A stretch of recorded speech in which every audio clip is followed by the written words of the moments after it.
গাইবান্ধার সুন্দরগঞ্জে ১১ দলীয় ঐক্যবদ্ধ বাংলাদেশ নির্বাচনী জোট মনোনীত সংসদ প্রার্থী অধ্যাপক মাজিদুর রহমানের পক্ষে গণমিছিল অনুষ্ঠিত হয়েছে। শুক্রবার বিকেলে বাংলাদেশ শ্রমিক কল্যাণ ফেডারেশন উপজেলা শাখার আয়োজনে মিছিলটি সুন্দরগঞ্জ সরকারি প্রাথমিক বিদ্যালয় থেকে শুরু হয়ে মীরগঞ্জ বাজার সহ পৌর শহরের প্রধান সড়ক প্রদক্ষিণ করে স্বাধীনতা চত্বরে গিয়ে শেষ হয়।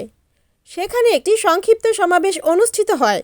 এ সময় প্রধান অতিথি হিসেবে বক্তব্য রাখেন সংসদ প্রার্থী ও জেলা জামায়াতের নায়েবে আমির অধ্যাপক মুহাম্মদ মাজিদুর রহমান।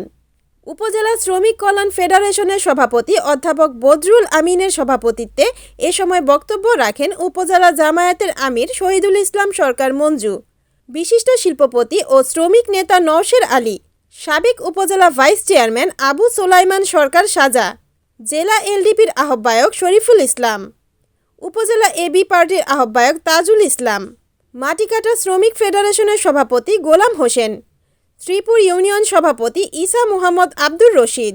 গণমিছিলে উপজেলার ১৫ ইউনিয়ন ও পৌরসভার কয়েক হাজার নেতাকর্মী ও সাধারণ ভোটার অংশগ্রহণ করেন।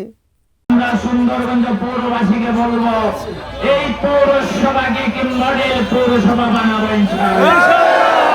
এই পৌরসভার গ্রেড আমরা উন্নীত করব, এই গ্রেডে আমরা উন্নীত করব ইনশাআল্লাহ। যত রকমের সমস্যা রয়েছে সকল সমস্যার আমরা সমাধান করব ইনশাআল্লাহ। আপনারা কষ্ট করে আজকে মিছিল করলেন, এজন্য আপনাদেরকে ধন্যবাদ জানাই, মোবারকবাদ জানাই। নামাজের সমাপ্তাসন্ন, এই জন্য দীর্ঘ বক্তব্য দেওয়ার সুযোগ হলো না। আবারও ভবিষ্যতে দেখা হবে। আগামী ৯ তারিখ আমরা এই সুন্দরগঞ্জে আমরা বিশাল শোডাউন করব এবং জনসভা করবো ইনশাআল্লাহ। Report Harunur Rashid, NAN TV, Gaibandha.